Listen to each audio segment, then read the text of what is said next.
दिल्लीतील जंतर मंतर येथे नीट परीक्षेतील कथित पेपर फुटी प्रकरणी आंदोलन करणाऱ्या विद्यार्थ्यांवर झालेल्या पोलीस कारवाईच्या निषेधार्थ वंचित बहुजन आघाडीने 23 जुलै 2026 रोजी महाराष्ट्र बंदचे आवाहन केले आहे.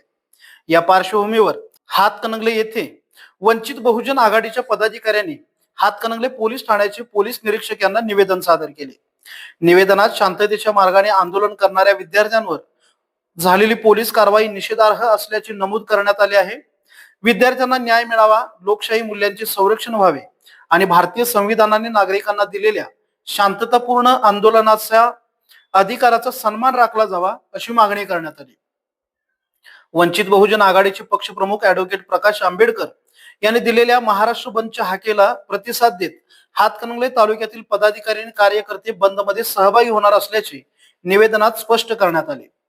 तसेच विद्यार्थी, सामाजिक संघटना, व्यापारी, व्यावसायिक, कामगार आणि सर्वसामान्य नागरिकांनी शांततापूर्ण व लोकशाही मार्गाने या बंद मध्ये सहभागी व्हावे असे आवाहन करण्यात आले.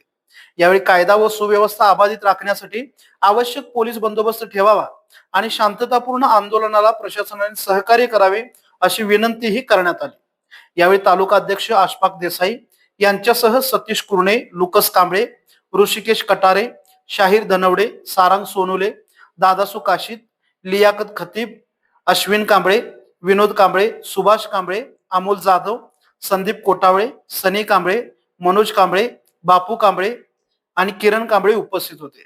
दरम्यान या निवेदनाची प्रत ग्रामपंचायत हेरले यांनाही देण्यात आली. लोकशक्ती न्यूज साठी हेरलेहून प्रवीण खोत.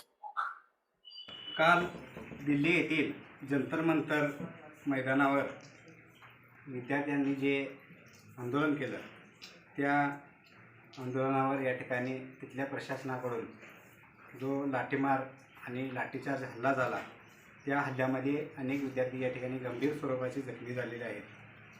त्या घटनेच्या निषेधार्थ वंचित बहुजन आघाडीचे सर्वेसर्वा माननीय बाळासाहेब आंबेडकर यांनी काल महाराष्ट्र बंदची या ठिकाणी हाक दिलेली आहे.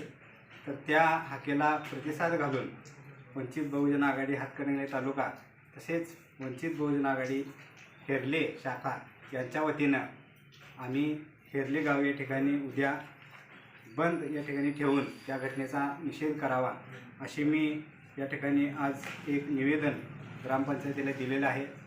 माझी आपल्या हेरलेच्या तमाम नागरिक बंधू भगिनी, व्यापारी वर्ग, कामगार वर्ग, शेतकरी तसेच सर्व सेवा सोसायट्या, संस्था, पतसंस्था या सर्वच नागरिकांना माझं आव्हान आहे की दिल्लीमधील विद्यार्थ्यांच्या भविष्यासाठी जे आंदोलन चालू होतं ते आपल्याही विद्यार्थ्यांच्या भविष्यात येऊ नये त्यासाठी त्या घटनेचा निषेध म्हणून उद्याचा एक दिवस हेरले गाव संपूर्णपणे बंद पाळून या ठिकाणी त्यांना पाठिंबा द्यावा आणि तुमचं सहकार्य राहावं एवढंच या ठिकाणी मी आवाहन करतो. धन्यवाद. जय हिंद.